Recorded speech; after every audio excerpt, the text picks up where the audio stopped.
Manusia adalah makhluk yang bertanya. Sejak zaman purba, ketika nenek moyang kita pertama kali menyalakan api dan menatap langit berbintang, pertanyaan-pertanyaan telah membentuk kesadaran kita. Apa itu hidup? Mengapa kita ada? Bagaimana seharusnya kita menjalani kehidupan ini? Dari pertanyaan-pertanyaan inilah filsafat lahir. Ia bukan sekadar permainan pikiran atau sekumpulan teori yang hanya hidup dalam buku-buku tebal di perpustakaan. Filsafat adalah upaya mendalam untuk memahami dunia dan tempat kita di dalamnya. Ia menuntun kita untuk merenungkan realitas, moralitas, kebahagiaan, dan bahkan makna dari keberadaan itu sendiri. Ada banyak cara untuk melihat dunia, dan filsafat menawarkan beragam perspektif. Beberapa pemikir percaya bahwa kebahagiaan sejati terletak pada hidup sederhana dan bebas dari keinginan. Yang lain berpendapat bahwa kehidupan tidak memiliki makna bawaan, tetapi kita sendirilah yang harus menciptakannya. Ada pula yang meyakini bahwa memahami alam dan mengikuti alirannya adalah kunci menuju kedamaian batin. Setiap aliran filsafat muncul sebagai respons terhadap kehidupan, zaman, dan tantangan yang dihadapi manusia. Sinisme lahir dari kejenuhan terhadap kemewahan dan kepalsuan masyarakat. Stoisme berkembang dalam dunia yang keras, mengajarkan ketenangan di tengah kekacauan. Nihilisme muncul dari kekecewaan terhadap sistem yang gagal memberikan jawaban memuaskan. Eksistensialisme berteriak di tengah absurditas hidup, menuntut kita untuk mengambil kendali atas diri sendiri. Namun, filsafat bukan hanya tentang ide-ide besar. Ia adalah cermin yang mengajak kita untuk melihat ke dalam diri sendiri. Apa nilai yang benar-benar kita yakini? Apakah kita hidup sesuai dengan keyakinan tersebut? Apakah kita menjalani kehidupan yang penuh makna, atau sekadar mengikuti arus? Di dalam buku ini, kita akan menyelami berbagai aliran filsafat, bukan sekadar untuk memahami konsep-konsepnya, tetapi untuk menemukan bagaimana setiap pemikiran itu dapat membantu kita menjalani hidup dengan lebih bijaksana. Pada akhirnya, filsafat bukan hanya tentang berpikir, ia tentang bagaimana kita hidup.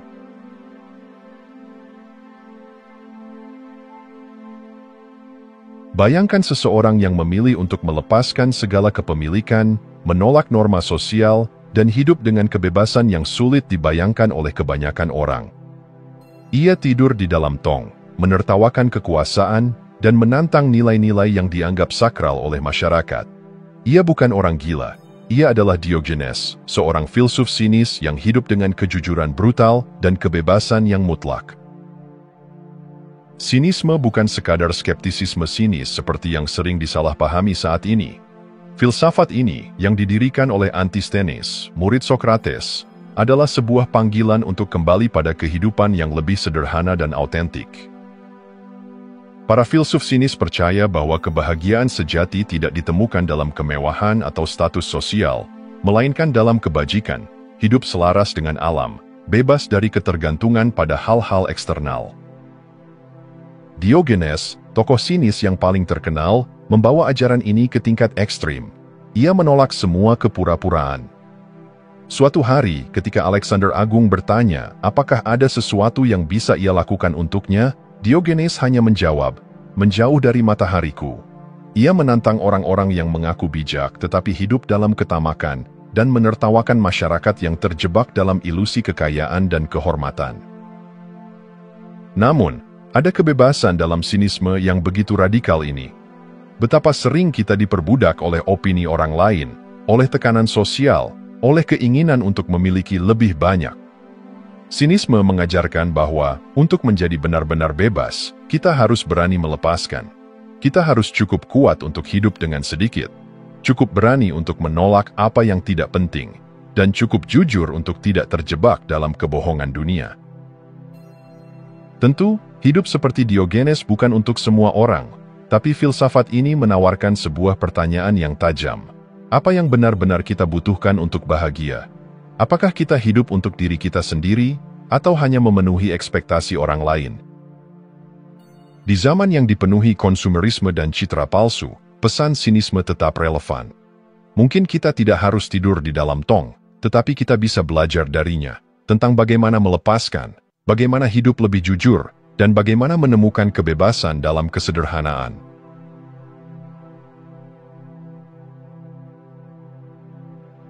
Hidup penuh dengan hal-hal di luar kendali kita. Keadaan berubah, orang datang dan pergi, harapan berantakan, dan takdir seringkali terasa kejam. Tapi di tengah ketidakpastian ini, stoicisme hadir seperti mercusuar, menawarkan kebijaksanaan yang membebaskan. Fokuslah hanya pada apa yang bisa kau kendalikan, dan lepaskan sisanya. Stoicisme lahir dari pemikiran Zeno dari Citium, dan berkembang melalui tokoh-tokoh besar seperti Epictetus, Seneca, dan Marcus Aurelius. Inti dari filsafat ini sederhana namun dalam. Manusia menderita bukan karena peristiwa yang terjadi, tetapi karena cara mereka memikirkannya. Kita tidak bisa mengontrol dunia luar, tetapi kita bisa mengontrol pikiran dan respons kita. Bayangkan seorang budak bernama Epictetus yang hidup dalam keterbatasan ekstrim, tetapi tetap merasa bebas karena pikirannya tidak bisa diperbudak.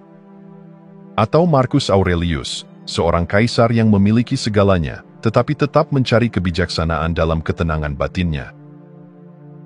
Bagi para Stoik, kebahagiaan bukan datang dari keberuntungan atau nasib baik, melainkan dari ketahanan batin, kemampuan untuk menerima dunia sebagaimana adanya dan bertindak dengan kebajikan. Stoicisme mengajarkan amor fati, cinta pada takdir. Bukan sekadar menerima kenyataan, tetapi mencintainya. Bahkan penderitaan dan kegagalan adalah bagian dari kehidupan yang lebih besar, dan tugas kita adalah merangkulnya, bukan menolaknya. Di dunia yang penuh distraksi, emosi yang tidak terkendali, dan ketakutan akan masa depan, stoicisme mengajarkan kita untuk kembali ke saat ini. Apakah ini ada dalam kendaliku? Jika tidak, mengapa mengkhawatirkannya? Jika ya, bertindaklah dengan kebajikan. Ketika kesulitan datang, kita bisa mengeluh atau memilih untuk menghadapinya dengan kepala tegak. Stoicisme bukan tentang menghindari rasa sakit, tetapi tentang mengubahnya menjadi kekuatan. Seperti baja yang ditempa dalam api, jiwa kita menjadi lebih kuat melalui tantangan yang kita hadapi.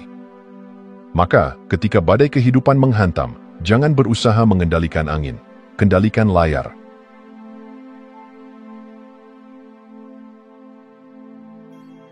Bayangkan berdiri di tepi jurang yang tak berdasar, menatap ke dalam kegelapan yang sunyi. Tidak ada jawaban, tidak ada makna yang terukir di langit, tidak ada tangan ilahi yang mengarahkan jalan. Inilah inti dari nihilisme, pemahaman bahwa alam semesta tidak menawarkan makna bawaan, dan bahwa semua yang kita yakini bisa jadi hanyalah ilusi yang kita ciptakan sendiri. Nihilisme sering dianggap sebagai ancaman, momok yang membayangi manusia dengan kebingungan dan keputusasaan. Friedrich Nietzsche, filsuf yang paling erat dikaitkan dengan nihilisme, memperingatkan tentang bahaya ketika nilai-nilai lama runtuh dan tidak ada yang tersisa untuk menggantikannya. Tuhan telah mati, katanya, bukan sebagai perayaan, tetapi sebagai seruan untuk menyadari bahwa manusia harus menemukan jalannya sendiri tanpa tumpuan lama. Namun, dari kehampaan ini, sebuah kemungkinan baru lahir. Jika hidup tidak memiliki makna yang diberikan, maka kita bebas untuk menciptakannya sendiri. Ini adalah nihilisme optimis, pemikiran bahwa kekosongan bukanlah akhir, tetapi awal dari kebebasan yang sejati. Tentu, menerima nihilisme tidak mudah. Banyak orang terjebak dalam absurditasnya, merasa hampa, kehilangan pegangan.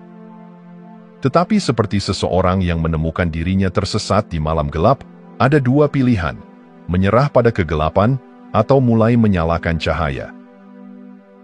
Hidup tidak memiliki tujuan, maka buatlah tujuanmu sendiri. Tidak ada arti yang diberikan, maka beri arti pada setiap langkahmu. Nietzsche membayangkan manusia yang mampu menari di atas kehampaan ini, atau disebut Übermensch, individu yang tidak tunduk pada keputusasaan, tetapi merangkul kekosongan sebagai lahan kosong untuk membangun sesuatu yang baru. Di dunia yang sering kali terasa absurd, nihilisme mengajarkan kita satu hal yang mendasar. Semua ini mungkin tidak berarti, tetapi itu tidak menghentikan kita untuk membuatnya berarti. Dan disitulah letak kekuatan sejatinya.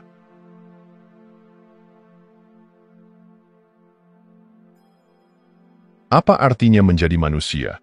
Apakah kita sekadar bagian dari mesin besar yang sudah ditentukan jalannya, ataukah kita memiliki kebebasan untuk menciptakan diri sendiri?